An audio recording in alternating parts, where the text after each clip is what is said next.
ચાલો આપણે આગળ વધીએ. આજનો આપણે ટોપિક સમજવાનો પ્રયત્ન કરીએ. જે ડી વિભાગના તત્વો છે એ ડી વિભાગના તત્વો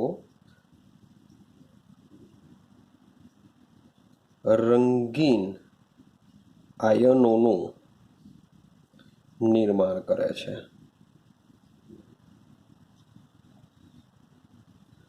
તો જે ડી વિભાગના તત્વો છે શું કરે છે? રંગીન આયનોનું નિર્માણ કરે છે. તો એ શા માટે, કેવી રીતના નિર્માણ કરે છે તેને સમજીએ.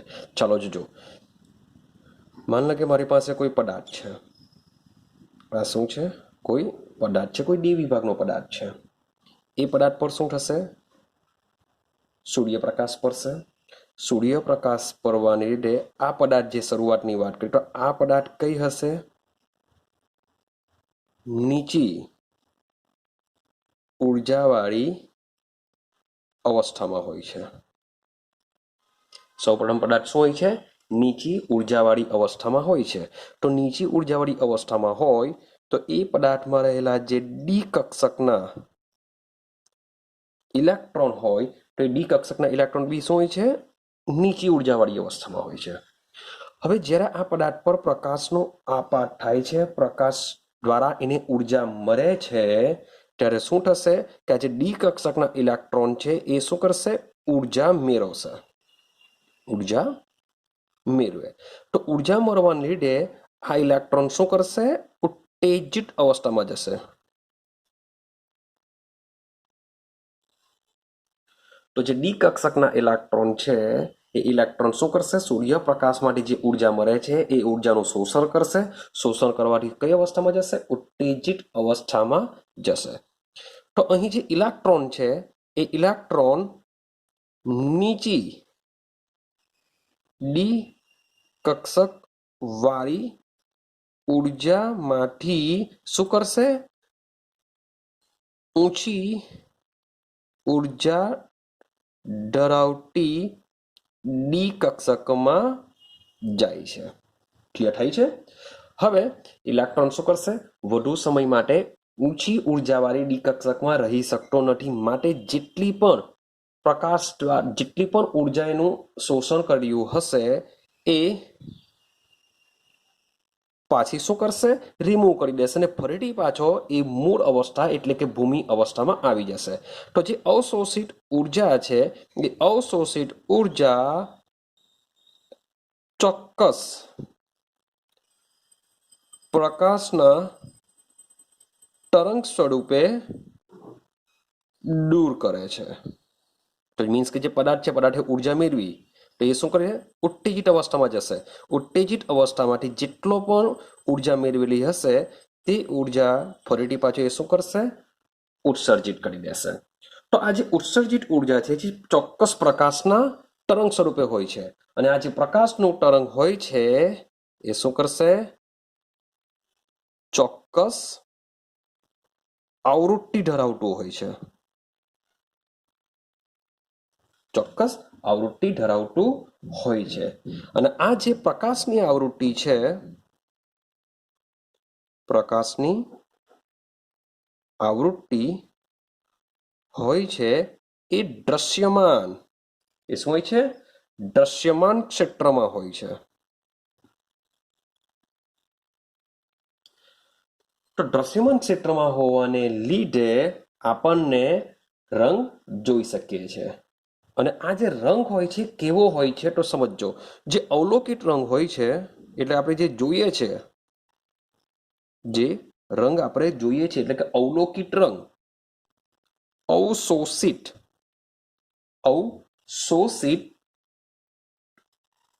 પ્રકાશના પૂરક રંગને અનુરૂપ હોય છે.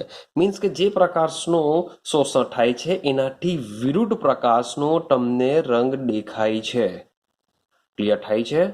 તો જે રંગનો પ્રકાશ હશે એ રંગનો પ્રકાશ શોષણ થઈ જશે, બીજો રંગનું આપાત થશે. તો આ પ્રકારે તમે જોશો તો અહીં શું થાય છે? ડીડી સંક્રાંતિ થાય છે. આ અસરને શું કહેવામાં આવે છે? ડીડી સંક્રાંતિ. કેમ ડીડી સંક્રાંતિ કહેવાય? કારણ કે પદાર્થની ડી કક્ષકમાં નીચી ભૂમિ અવસ્થામાં ઇલેક્ટ્રોન રહેલા હોય છે, પ્રકાશ દ્વારા ઉર્જા મેળવશે, ઉર્જા મેળવવાથી આ ડી કક્ષકના ઇલેક્ટ્રોન ઊંચી ઉર્જાવાળી કક્ષકમાં જાય છે, માટે અહીં નીચી ઉર્જાવાળી ડી કક્ષકમાંથી ઊંચી ઉર્જાવાળી ડી કક્ષકમાં જતા હોવાથી આને કહેવાશે ડીડી સંક્રાંતિ. તો ડીડી સંક્રાંતિ થવાને લીધે જે ડી વિભાગના તત્વો છે એ શું કરી શકે છે? રંગીન આયનોનું નિર્માણ કરે છે. ક્લિયર થાય છે? ચાલો હવે બીજો એક પોઈન્ટ સમજો કે આ જે અવશોષિત પ્રકાશ છે, તો આ જે અવશોષિત પ્રકાશની જે આવૃત્તિ છે, તો અવશોષિત પ્રકાશની આવૃત્તિ પાછું લિગેન્ડના સ્વભાવ ઉપર આધાર રાખે છે કે લિગેન્ડ કયા પ્રકારનો છે એ મુજબનો જ પ્રકાશ શું કરી શકે? એ એબ્સોર્બ કરી શકે, શોષી શકે છે. તો એ લિગેન્ડના સ્વભાવ ઉપર આધાર રાખે છે. માન લો કે આ બધા જે રંગીન આયનોની વાત કરીએ છીએ, તો મોટે ભાગે શું હશે? આપણે સમજીએ કે જલીય દ્રાવણમાં બનાવ્યા હોય છે.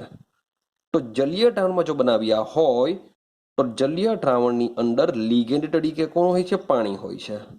લિગેન્ડ તરીકે કોણ હોય છે? પાણી હોય છે.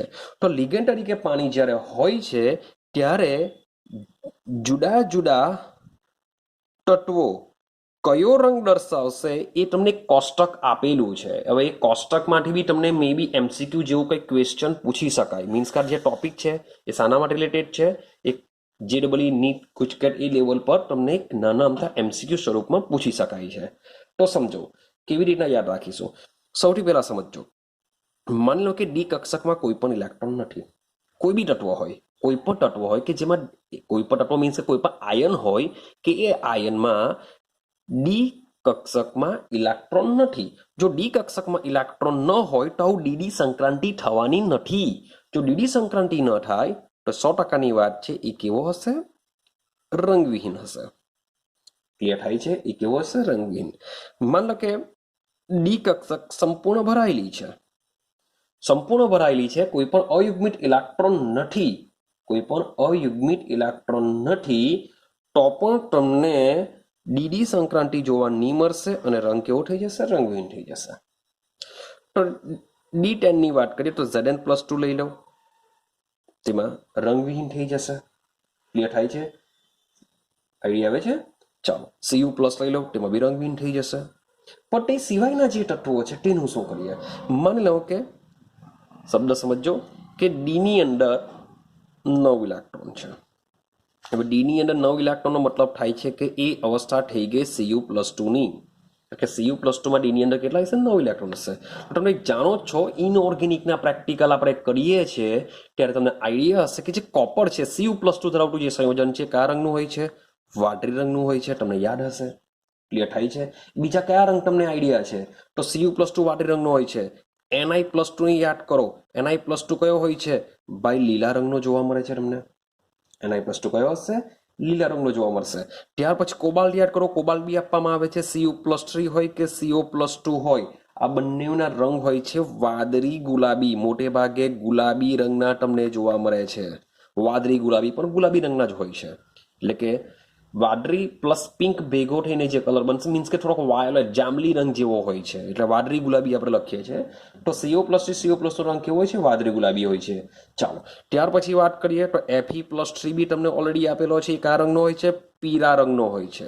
તો આ જે આયનો આપેલા છે, હજુ એક બાકી રહી ગયો, યાદ કરો. Mn+2 કયા રંગનો હોય છે? ગુલાબી રંગનો હોય છે. એકદમ જ લાઇટ પિંક હોય છે. એ બી એના સંયોજન પર આધાર રાખે છે. MnCl2 હોય તો થોડોક ડાર્ક હોય છે, પણ Mn ના અન્ય સંયોજનોમાં કેવો હોય છે?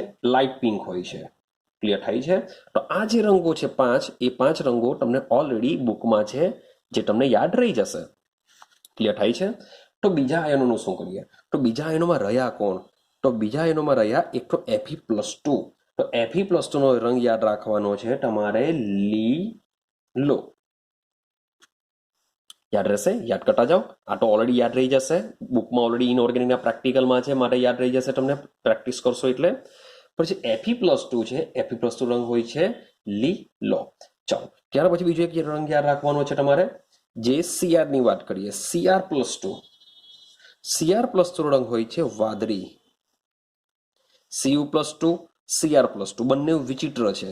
Cu ની બી ઇલેક્ટ્રોન કોન્ફિગરેશનમાં S માંથી એક ઇલેક્ટ્રોન ડી માં આવી જાય, સેમ Cr માં બી એક ઇલેક્ટ્રોન ડી માં આવી જાય. તો એવું યાદ રાખી દેવાનું કે બંનેનો કલર કેવો હોય છે, સેમ હોય છે. બંને વચ્ચે કયા કલરના જોવા મળશે? વાદળી રંગના, જેથી યાદ રાખવામાં તમને ખૂબ જ સરળતા પડશે. ચાલો, ત્યાર પછી બીજું શું યાદ રાખવાનું છે? માની લો કે Ti હોય, ટિટેનિયમ+3 હોય તો ટિટેનિયમ+3 નો જે રંગ છે એ હોય છે જાંબુડિયો. ત્યાં પ્રસર રંગ કયો હોય છે? જાંબુડિયો હોય છે. ત્યાર પછી લઈ લો V+2. ત્યાર પછી શું લઈ લો? V+2, એનો બી રંગ કયો હોય છે? ભાઈ જાંબુડિયો હોય છે. ત્યાર પછી લઈ લો Cr+3. યાદ રાખજો Cr+3. આ Cr+2 Cu+2 જેવું સેમ છે, માટે વાદળી. પણ Cr+3 કેવો હોય છે? ભાઈ જાંબુડિયો હોય છે. ક્લિયર થાય છે? Mn+2 ગુલાબી હોય, પણ Mn+3 કેવો હોય? ભાઈ જાંબુડિયો હોય. ક્લિયર થાય છે કઈ? હવે રિયા કયા? તો રિયા તમારા માત્ર બે છે. એક તો V+4. તો V+4 છે એ પાછો વાદળી રંગમાં તમને જોવા મળે છે, અને સાથે સાથે V+3 એ જોવા મળે છે લીલો. તો ગુજકેટ JEE નીટ લેવલ પર આ વસ્તુ કામ લાગે, તો આ વસ્તુ તમને યાદ રહેવાનું છે. Cr નો રંગ બી યાદ રહી જશે. હવે જો તમે આ માત્ર ને માત્ર 3 જ તત્વોના કલર જો મોરે કરી દે તો તમને બધા મોરે થઈ જશે. મીન્સ કે આ તો ઓલરેડી આપણી બુકમાં આવે છે, જે તમને યાદ રહી જ જવાના છે. આની વાત કરીએ, આ જો 3, હવે Cr+2 બી યાદ રહી જશે, ઇક્વલ ટુ Cu+2 જેવું. પણ આ જો 3 તમે યાદ કરી દેશો, બાકીનો જે બી આવશે બધામાં જાંબુડિયો લખી દેવાનો, કારણ કે બધા એન પટી ગયા. તો આ જે છે એ બધામાં જાંબુડિયો. મીન્સ કે આ 3 ને યાદ રાખવાના છે. V+3 હોય તો લીલો, V+4 હોય તો વાદળી, Fe+ હોય તો લીલો. બાકી બધા આ તમને યાદ છે, આ બી યાદ રહી જશે. પણ આ વસ્તુમાં આના સિવાયનું કંઈ હોય તો જાંબુડિયો લખી દેવું, તો ઇઝી પડશે યાદ રાખવાનું. ક્લિયર છે? તો આ છે રંગીન આયનોનું નિર્માણ. ક્લિયર છે? ચાલો, બીજો એક એનો ઉપયોગ હવે સમજીએ. બીજો ટોપિક શરૂઆત કરીએ. તો આ જે ડી વિભાગના તત્વો છે એ શું કરી શકે છે? સંકીર્ણ સંયોજનનું નિર્માણ કરી શકે છે. આપણે આખું ચેપ્ટર બનાવવાના છે, ટીચર બી થોડીક વ્યાખ્યા તરીકે આપણે લખીએ કે સંકીર્ણ સંયોજન શું છે. તો સંકીર્ણ સંયોજનની જો વાત કરીએ તો મોટે ભાગે સંકીર્ણ સંયોજન શું હોય છે? બ્રેકેટમાં આ રીતના લખવામાં આવે છે. ક્લિયર છે? જ્યારે પણ આવી રીતના બ્રેકેટ આવે એટલે સમજવાનું કે આ સંકીર્ણ સંયોજન છે, કોમ્પ્લેક્સ કમ્પાઉન્ડ છે. તો સંકીર્ણ સંયોજન શું છે? તો સંકીર્ણ સંયોજન એવા સંયોજનો છે કે જેમાં, શબ્દ સમજો, આ એવું એક સંયોજન છે કે જેમાં, શબ્દ બોલું છું, ધાતુ આયનો. આ જે ધાતુ આયનો છે, જે મેટલ્સ છે, એ મેટલ હંમેશા કઈ આવશે? ડી વિભાગના તત્વોની આવશે. જે ધાતુ આયન છે તે હંમેશા કયા આવશે? ડી વિભાગના તત્વો આવશે. તો ધાતુ આયનો નિશ્ચિત સંખ્યામાં, શબ્દો બોલું છું, નિશ્ચિત સંખ્યા એટલે કે ફિક્સ હશે, ચોક્કસ સંખ્યા હશે, ગમે તેવી સંખ્યાની હશે કે ગમે તેટલા જોડાઈ શકે, આપણે પછી ભણીશું. તો ધાતુ આયનો નિશ્ચિત સંખ્યામાં બે વસ્તુ, ક્યાં ઋણ આયન અથવા તટસ્થ અણુઓ સાથે, ક્યાં ઋણ આયન સાથે અથવા તટસ્થ અણુઓ સાથે, એવું કઈ જરૂર નથી કે બંનેમાંથી એક જ હોય, બંને બી એક સાથે હોઈ શકે છે. તો ઋણ આયન અને અથવા બી લખી શકીએ. તટસ્થ અણુઓ સાથે બંધ બનાવીને, મીન્સ કે ધાતુ શું કરશે? આ બે માંથી કોઈ એક સાથે અથવા બંને સાથે બંધ બનાવીને લાક્ષણિક ગુણધર્મો વાળી, મીન્સ કે જે સંયોજન બનશે કેવું હશે? લાક્ષણિક ગુણધર્મો વાળું હશે. તો લાક્ષણિક ગુણધર્મો વાળી સંકીર્ણ સ્પીસીસ બનાવે છે. તો કઈ કર્યું નથી, ખાલી જે ડી વિભાગના જે તત્વો છે એ શું કરશે? કે આ ઋણ આયન અથવા તટસ્થ અણુઓ સાથે બંધ બનાવે છે. એ જે બંધ બનાવે તેને આપણે કહીશું સંકીર્ણ સ્પીસીસ. જેમ કે માની લો કે મારી પાસે K4 FeCN6 છે. ક્લિયર? તો K4 FeCN6 ની આની વાત કરીએ, માન લો કે આ K ને હું કાઢી નાખું તો થશે શું? FeCN6 અહીંયા 4 છે તો અહીં ઉપર આવી જશે -4. તો સમજો કે સંકીર્ણ સ્પીસીસ, આ જે ભાગ છે આપણે સંકીર્ણ સમજીએ, તો આ જે સંકીર્ણ સ્પીસીસ છે એવું સંયોજન છે કે જેમાં ધાતુ આયન, આ ધાતુ આયન છે આપણો ડી વિભાગ જ છે, ધાતુ આયન, આ ઋણ આયન છે, Cn માઇનસ આવે એટલે ઋણ આયન છે, તો ઋણ આયન સાથે બંધ બનાવીને લાક્ષણિક ગુણધર્મવાળી સ્પીસીસ રેડી કરે છે. આને શું કહેશું આપણે? સંકીર્ણ સ્પીસીસ કરીશું. તો ઘણી બધી સંકીર્ણ સ્પીસીસ બનશે, ઘણા બધા એટલે ઘણા બધા સંયોજનો તમને જોવા મળશે. બીજું એક એક્ઝામ્પલ લઈએ, સેમ વસ્તુ આવું FeCN6 -3. બીજું લઈ લઉં ભાઈ PtCl6 લઈ લેવું. સેમ પછી CuNH3 +2 લઈ લેવું. તો આ બધા શું છે? સંકીર્ણ સંયોજનો છે. તો સંકીર્ણ સંયોજનો વિશે આપણે ઊંડાણમાં આખું ભણવાના છે, માટે આપણે અહીં બહુ ચર્ચા એનું કરવાના નથી, પણ આપણે ડી વિભાગના તત્વો વિશે ભણીએ છીએ. તો એક ક્વેશ્ચન એવો આવે કે શા માટે ડી વિભાગના તત્વો જ આવા સંકીર્ણ સંયોજનોનું નિર્માણ કરી શકે, જે તમારે યાદ રાખવાનું છે. કારણ કે ટ્રુ ફોલ્સ તરીકે તમને આ બી એક ક્વેશ્ચન પૂછી શકાય કે ડી વિભાગના તત્વો સંકીર્ણ સંયોજનો બનાવી શકે છે, તો એના માટેનું નીચેના માટે કયું વિધાન ખોટું હશે, કયું વિધાન સાચું હશે? તો આવા ક્વેશ્ચન બી તમને પૂછી શકાય. તો મેઇન જે આ પોઈન્ટ છે એ પોઈન્ટ તમારે યાદ રાખવાનું છે. ક્લિયર છે? તો પહેલો પોઈન્ટ યાદ રાખજો, શા માટે ડી વિભાગના તત્વો આવા સંકીર્ણ સંયોજનો બનાવી શકે? તો સમજો, ધાતુ આયનોનું કદ નાનું છે. પહેલો પોઈન્ટ છે, ધાતુ આયનનું કદ નાનું છે. તમે કહેશો સર ડી વિભાગ કરતા પી વિભાગમાં બી બધી ધાતુ હશે, પણ ધાતુ ક્યાં હોય છે? નીચે તરફ હોય છે, જે કદમાં કેવી હશે? મોટી હશે. પણ માની લઈએ, ચાલો તમારું એ બી વાક્ય આપણે સાચું કરીએ કે પી વિભાગમાં બી કોઈ મે બી એવી ધાતુ હશે કે જે ડી વિભાગ જેવી હોઈ શકે, ચાલો નાનું કદ છે. પણ બીજી એક લાક્ષણિકતા છે એની, બીજી એની એક લાક્ષણિકતા છે, ચાલો, તેઓ ઊંચા આયનીય ધન વીજભાર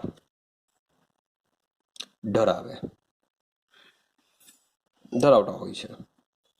હવે તમે પી વિભાગમાં જશો તો પી વિભાગમાં આપણે સમજીને આવેલા છે ઓક્સિડેશન અવસ્થામાં કે ભાઈ એ લોકોના +2 ઓક્સિડેશન આંકમાં તમને જો જે નીચે તરફ જે ભારે ધાતુઓ છે એ 2 એકમનો ઘટાડો જોવા મળે છે, બહુ ઊંચી ઓક્સિડેશન અવસ્થા ધરાવતા નથી. જ્યારે ડી વિભાગમાં શું થશે? ઊંચા આયનીય ધન વીજભાર પણ ધરાવતા હોય છે. આ બીજું રીઝન છે એનું, માટે લોકો સંકીર્ણ સંયોજન બનાવી શકે છે. ને લાસ્ટ રીઝન છે કે તેઓ પાસે ડી કક્ષકો, ખાલી ડી કક્ષકો હોય છે, ખાલી ડી કક્ષકો જોવા મળે છે. તો જે તત્વો પાસે આવી ડી કક્ષકો પ્રાપ્ય હોય, ખાલી ડી કક્ષકો હોય, તો આ ડી વિભાગના તત્વો શું કરી શકે છે? સંકીર્ણ સંયોજનો બનાવી શકે છે. તો આ જે 3 પોઈન્ટ છે એ 3 પોઈન્ટ તમારે યાદ રાખવાના છે કે ધાતુ આયનનું કદ નાનું હોય છે, ઊંચા આયનીય ધન વીજભાર ધરાવે અને ખાલી ડી કક્ષકો પ્રાપ્યતા ધરાવે છે. ક્લિયર છે? તો 3 પોઈન્ટ યાદ રાખજો. ચાલો નેક્સ્ટ પોઈન્ટની વાત કરીએ. તો આ જે તત્વો છે અથવા એના જે સંયોજનો છે એ શું કરે છે? ઉદ્દીપકીય.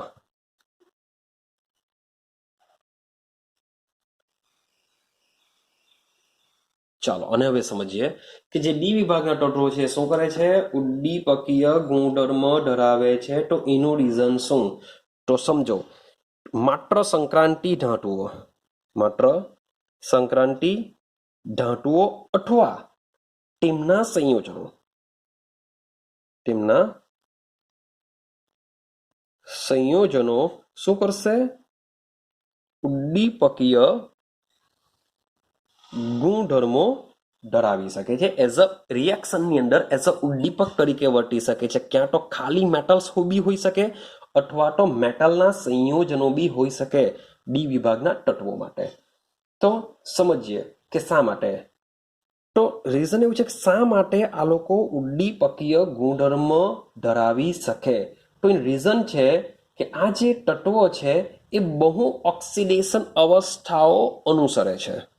પહેલો પોઈન્ટ છે કે બહુ ઓક્સિડેશન અવસ્થાઓ ધરાવે છે. તો પહેલો પોઈન્ટ છે કે ડી વિભાગના તત્વો શું કરી શકે છે? બહુ ઓક્સિડેશન અવસ્થાઓ અનુસરે છે. ચાલો, અને બીજું એક રીઝન છે કે આ જે તત્વો છે એ સંકીર્ણ સંયોજન બનાવવાની ક્ષમતા ધરાવે છે.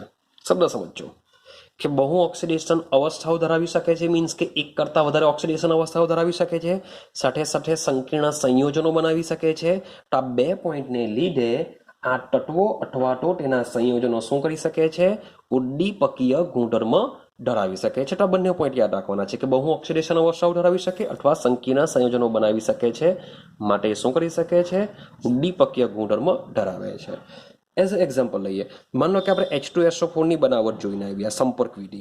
તો એ સંપર્ક વિધિની અંદર આપણે SO2 નું કન્વર્ઝન SO3 માં જે કરીએ છીએ તેમાં યાદ કરો V2O5 વેનેડિયમ પેન્ટોક્સાઇડ ઉદ્દીપકની હાજરીમાં રિએક્શન કરીએ છીએ. ક્લિયર છે? તો V2O5 વેનેડિયમ કયા ધાતુમાં આવવાનો? ડી વિભાગમાં આવવાનો. તો એનું સંયોજન છે જે ઉદ્દીપક તરીકે વર્તે છે. ચલો એમોનિયા બનાવવાની હેબર પદ્ધતિ લઈ લો. હું માત્ર ઉદ્દીપક લખું છું, બનશે અહીંયા NH3, સમીકરણ બેલેન્સ કરતો નથી. તો એમોનિયા બનાવવાની જે હેબર પદ્ધતિ છે એમાં લોખંડના ભૂકાનો ઉપયોગ થાય છે. માત્ર મેટલ લઈ લો. ક્લિયર થાય છે? ચાલો, પછી વિહાઇડ્રોજનીકરણની વાત કરીએ. આપણે વાત કરીશું એક બીજું છે, આપણે 11 સાયન્સમાં ભણીને આવ્યા છે ઓર્ગેનિકની અંદર, કે જે નિકલ ધાતુ છે એ નિકલ ધાતુ ડિહાઇડ્રોજનીકરણ. તો ડિહાઇડ્રોજનીકરણની અંદર નિકલ ધાતુનો પણ ઉપયોગ થાય છે. ક્લિયર? તો નિકલ પણ એઝ અ ઉદ્દીપકીય ગુણધર્મ તરીકે વર્તી શકે છે. ચાલો, તો આવા તો ઘણા બધા એક્ઝામ્પલ છે. થોડાક એક્ઝામ્પલ તમને આપ્યા કે આ જે ધાતુઓ છે તેમના જે સંયોજનો છે એ એઝ અ ઉદ્દીપક તરીકે વર્તી શકે છે. હવે પાછું ક્વેશ્ચન કે શા માટે એ લોકો ઉદ્દીપક તરીકે વર્તે છે? એવું તો શું થાય છે? તો આ જે તત્વો છે એ તત્વોની સપાટી અથવા પૃષ્ઠ, સપાટી અથવા તો આપણે શું લઈ લઈએ? પૃષ્ઠ લઈ લઈએ. તો એ જે સપાટી અથવા જે પૃષ્ઠ છે એને મેટલ્સ હશે, એના સંયોજન હશે, કઈ અવસ્થામાં હશે? ઘન અવસ્થામાં હશે. તો આ જે ઘન પૃષ્ઠ પર માન લો કે આ એની સપાટી છે, તો જેની આ શું છે? આપણા મેટલ છે. તો મેટલની જે સપાટી છે એના ઘન પૃષ્ઠ પર શું આવેલા હોય છે? આ રીતના થોડાક ખાડાઓ જેવું સમથિંગ આવેલું હોય છે. એના પર બી શું હશે? એના મોલેક્યુલ આવેલા હોય છે, અણુઓ આવેલા હોય છે. તો આ જે ઉદ્દીપકની જે પૃષ્ઠ સપાટી છે એ પૃષ્ઠ સપાટી ઉપર જે પ્રક્રિયક હશે એ પ્રક્રિયકના અણુઓ શું કરે છે? બંધ રચે છે. આ પહેલો પોઈન્ટ યાદ રાખો કે કેવી રીતના એઝ અ ઉદ્દીપક તરીકે વર્તે. તો જે આ સંયોજનો છે એ સંયોજનોની ઘન પૃષ્ઠ ઉપર પ્રક્રિયકના અણુઓ શું કરે છે? સૌથી પહેલા બંધ રચે છે. આપણે એવું સમજીએ છીએ કે ઉદ્દીપક પ્રક્રિયામાં ભાગ લેતું નથી, જેવું છે તેવું મળી જશે. તો જે પાછળનું સેન્ટેન્સ છે જેવું છે તેવું મળી રહેશે, તો હા એ વાત સાચી છે કે પ્રક્રિયાને અંતે ઉદ્દીપક જેવું છે તેવું મળી રહેશે. પરંતુ આપણે એવી વાત કરી કે ઉદ્દીપક પ્રક્રિયામાં ભાગ લેતું નથી, તો એ વસ્તુ ખોટું છે. ઉદ્દીપક પ્રક્રિયામાં ભાગ લે છે, પ્રક્રિયાનો વેગ વધારે છે અને પ્રક્રિયાને અંતે જેવું છે તેવું મળે છે. તો શબ્દ સમજો કેવી રીતના પાછું મળશે.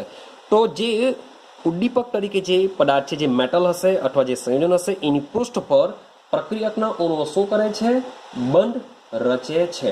ચાલો, હવે આ જે બંધ રચે, બંધ શા માટે રચી શકે? કારણ કે મેટલ જે છે એ મેટલની અંદર 3D કક્ષક અને જે 4sના કક્ષક છે, આ બંને કક્ષકના ઇલેક્ટ્રોન શું કરી શકે છે?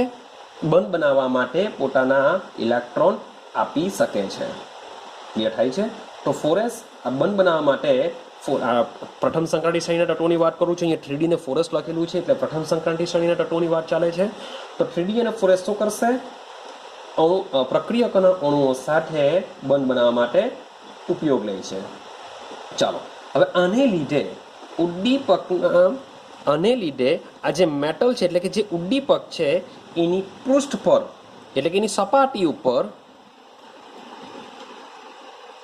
પ્રક્રિયકોની જે સાંદ્રતા છે એ સાંદ્રતામાં શું થાય છે? વધારો. કારણ કે જેટલા બી પ્રક્રિયકો હશે, જેટલા બી પ્રક્રિયકના અણુ હશે એ અણુઓ શું કરશે? ઉદ્દીપકની સપાટી ઉપર બંધ દ્વારા જોડાઈ જશે. એટલે બધી જે એની સપાટી છે સપાટી શું થશે? પ્રક્રિયકના અણુઓથી ભરાઈ જશે. ચાલો, તો આવું થવાને લીધે જે પ્રક્રિયક છે, જે પ્રક્રિયકના અણુઓ છે એ અણુઓમાં રહેલો જે બંધ છે એ બંધ કેવો બની જશે? નિર્બળ બની જશે. મીન્સ કે જે માન લો કે મારી પાસે એક રિએક્શન લઈએ H2 + Cl2, અહીંયા લઈ લઉં છું ઉદ્દીપક બનશે શું? HCl બને છે. તો સૌથી પહેલા જે ઉદ્દીપક છે માન લો કે એની સપાટી છે, તો આ સપાટી પર શું થાય? H2 બી આવે, Cl2 બી આવશે. રેડી? તો H બન, Cl બન, આ બન શું થઈ જશે? બ્રેક થઈ જશે.